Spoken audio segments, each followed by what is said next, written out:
Good to see you. My name's Keith. I'm the pastor here at New Way. And just want to welcome you to a gorgeous fall morning. I am on a sports high right now.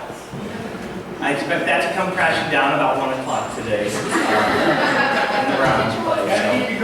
So let me ride this right now because, Mark mentioned the Perry Panthers Day. I've never seen a high school game like it. In less than 9 minutes to go in the fourth quarter, score 4 touchdowns to take the lead and win the championship. And then the other team that was playing for the championship got beat. So there was an opportunity for a 3-way tie, and it came down to one team. Our team, how about that? So that was cool. And then last night I went up to the Indians watch party. It kind of messed with my mind a little bit, not gonna lie. There's 28,000 people in the stadium. No players on the field. There's more energy in that stadium than I've ever felt. Kind of like a Browns game.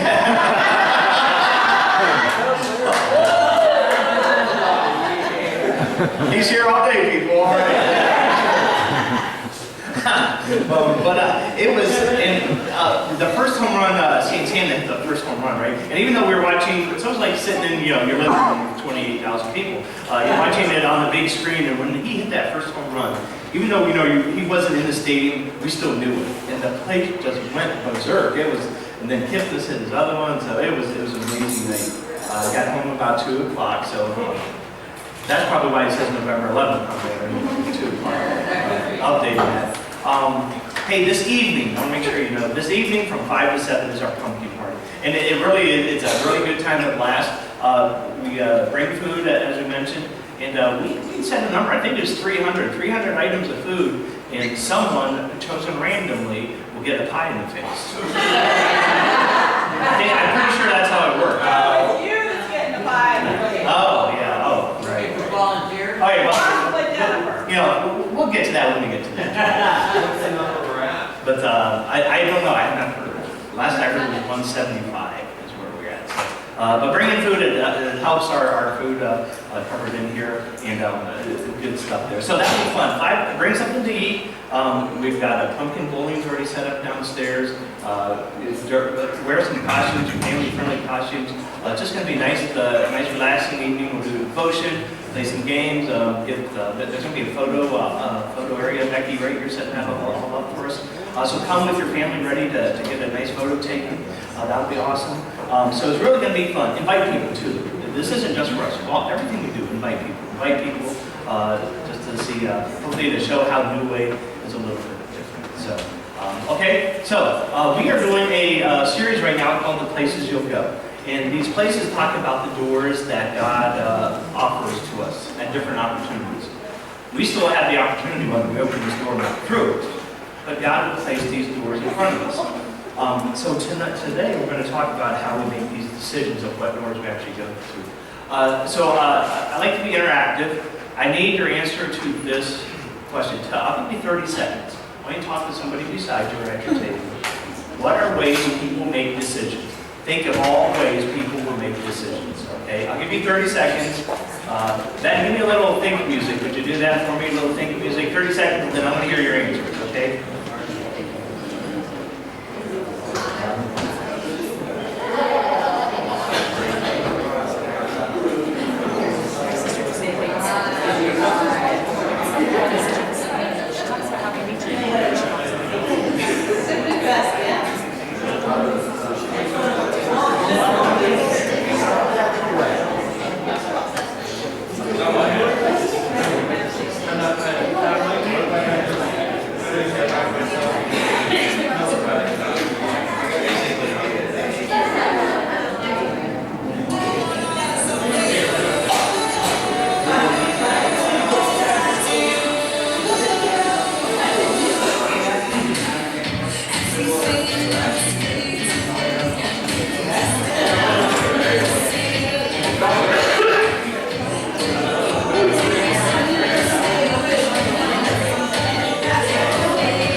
So tell me, what are ways people make decisions?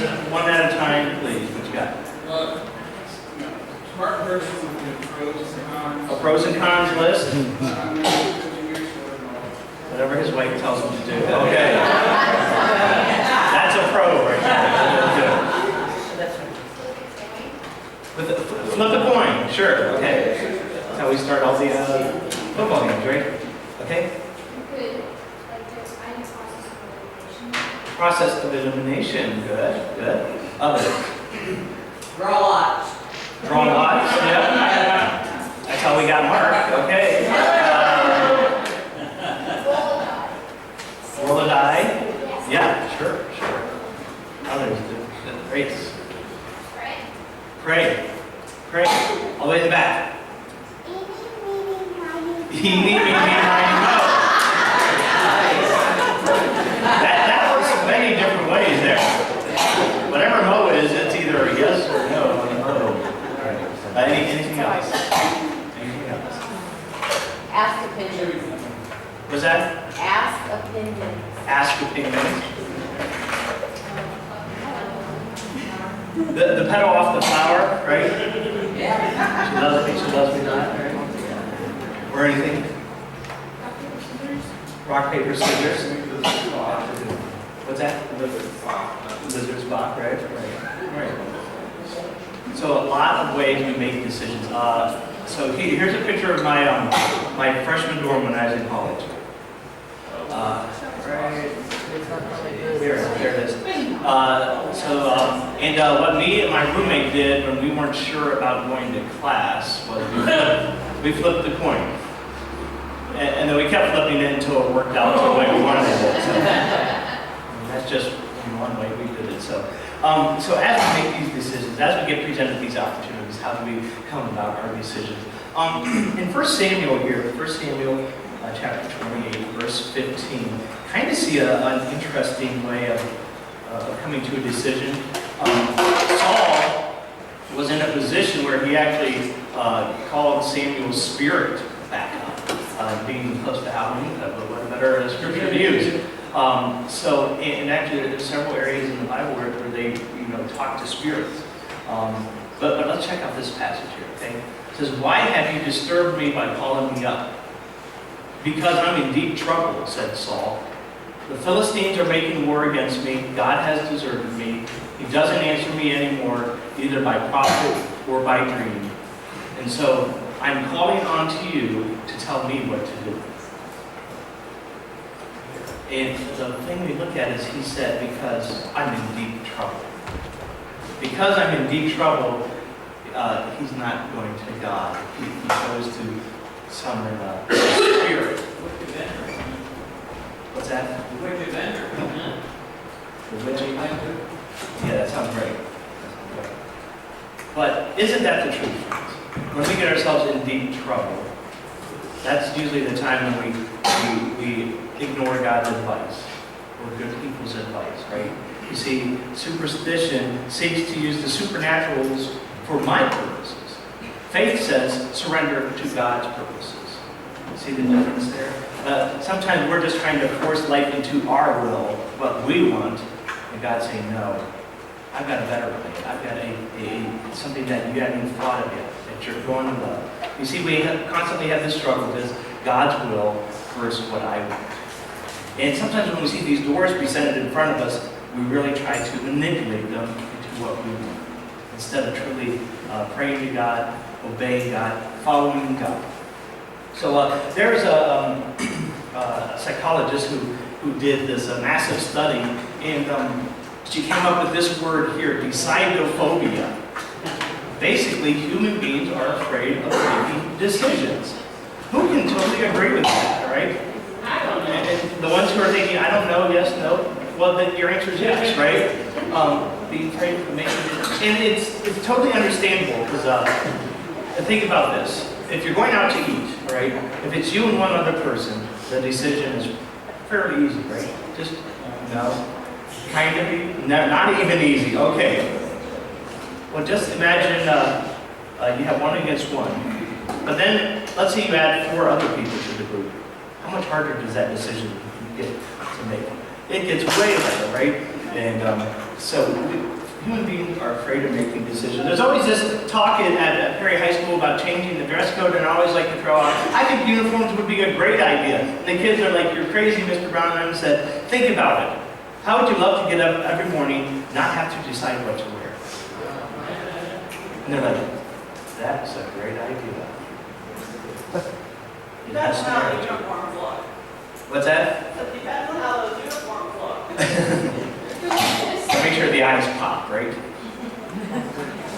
But there's that idea. Think of how many decisions you have to make before you even leave the house, right? What time you're going to get up? What are you going to have for lunch that day? What are you going to wear that day? Do you have enough gas in for all these decisions? And you know what? Sometimes we are just afraid of making decisions.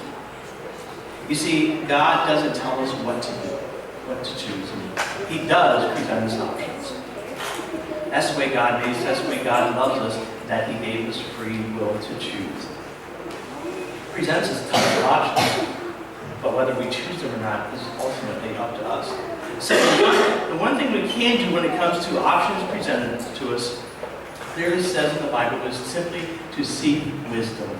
To seek wisdom about it. And I tell you, we talked about this a week or two ago. There's so much false information out there.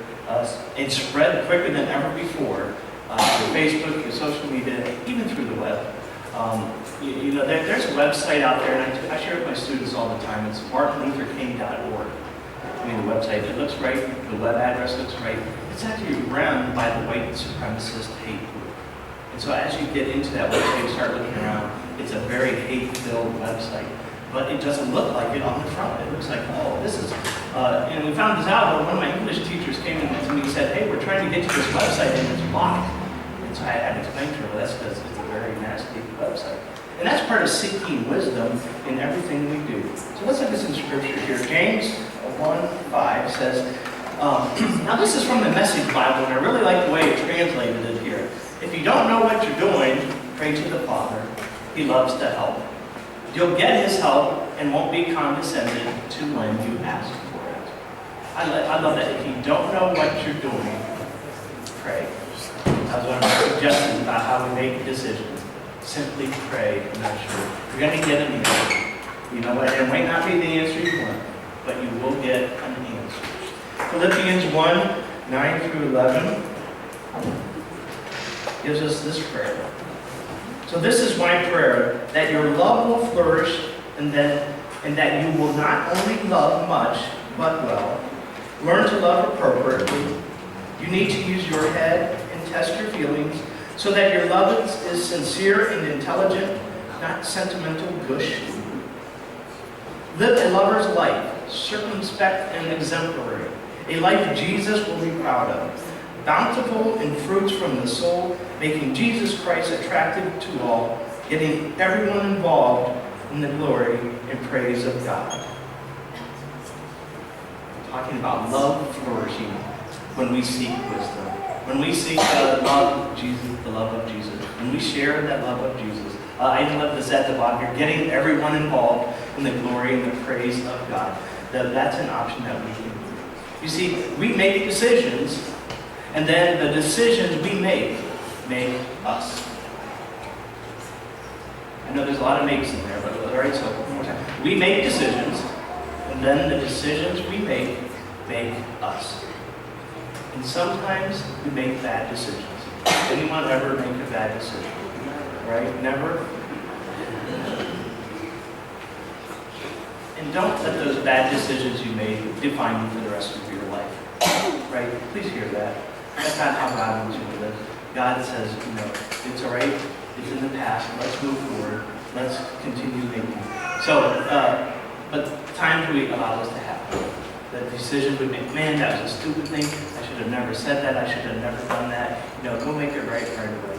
Ask for forgiveness. Apologize. Whatever you need to do. You see, when we make these decisions, just so you understand that we make decisions, it's not because you're lucky that it's good. It's not because you're wealthy. It's not because you're poor. It's simply because you're wise. When you look at people who make good decisions, they have done their research. They've talked with people. It's not just ooh, that sounds like fun, I'm going to do it. Right? There's a little bit of a process going into it. So 1 Kings 3 gives us some Lord, guide us here. Here's what I want. Give me a God-listening heart so I can lead your people well. Discerning the difference between good and evil, for who on their own is capable of leading your glorious people? So this guy was asked, he's saying, what's one thing you would love to have? And this is what he asked for. A God-listening heart, so I can lead your people well. Discerning the difference between good and evil, he was basically asking for wisdom to lead these people. And God loved that request. Absolutely loved it. When these different doors are presented to you, seek wisdom. Seek wisdom. It's always good to have people around you that you can ask for. Whatever you're going through, somebody else has already went through it. All right? And they know what's going on. They know how to help you. You're not in it alone. Now, in this passage here in Proverbs, we're about to read through, it talks about wisdom being lady wisdom. And so it's kind of really neat language in here. Does not wisdom call out? Does not understanding raise her voice? At the highest point along the way where the paths meet, she takes her stand. Again, she is wisdom. Wisdom takes her stand. Beside the gate leading into the city, at the entrance, she cries aloud, "To you, O people, I call out. I raise my voice to all mankind. You who are simple, gain prudence. You who are foolish, set your hearts on it. Listen, for I have trustworthy things to say. I open my lips to speak what is right." So that's pretty cool to think about that setting this wisdom and gaining wisdom. There's a lot of neat things. Once every 2 years, I go down to a technology conference in Columbus. Because I've learned that, because I try to keep up on our technology in our schools, about what we can do in the classroom. And if I let more than 2 years go by, I'm out of the loop. It's like growing that fast, and new things are being developed. So pretty soon I'm going to have to go down every year and make sure I can keep up on it. But to be able to seek wisdom in whatever area you are in, it is really a neat thing. Do you ever go to one of those conferences where they just brain dump on you for the first day, and you're totally fried by the end of it? You kind of nudge out. But then as you begin to process this new information, it's a really neat feeling, right? It's like, okay, this makes more sense. This makes more sense. When I was at the ball game last night, I invited my friend, Bruce Baldwin. He was my camp director when I was a counselor. This guy knows everything about sports. So when it came to seeking wisdom, have you heard about the GOAT curse in the Chicago Cubs? I hadn't heard about that, but I didn't know. So I said, "Hey Bruce, what does that mean? What is that about?" He goes, "I'm glad you asked." And so this is the story he told me. I hope it's right. Or if you've heard the whole. There was when the Cubs were playing in the World Series 107 years ago, right? Something like that. A guy in the town who was a big Cubs fan had a pet goat, and he brought the goat to the game because he wanted the goat to go in to the game with him. And they said, no, you can't bring your goat in here. That guy cursed the Cubs. That's where the curse of the goat comes from. And I was like, okay, that's an interesting story. Now I found out. All right. Yeah, still listening. So people who flourish in life use wisdom to make decisions. Use wisdom to make decisions. It's I always it becomes even more clear to me every time I have a big decision. The more people I talk to, the clearer it becomes. And and that's also God working through those people. It's not just listening to your friends and stuff, but asking the right people for wisdom at the right time is a great thing. But let's put a little caution on that, is to be careful if we get your advice from. And this can be, it's funny to hear and say this, but if you're struggling with finances, make sure you get somebody who's good with finances to get advice from. Not the person that's been, through a difficult time. Really find somebody out. There's a lot of great programs out there for finances. If it's relationships, don't talk to somebody who's had difficult relationships all their life. Get somebody that you're really impressed with their relationship. That maybe it's been years and years, 50, 60 years that they've been married, and talk to them and say, what is it? So be careful of who you get your advice from.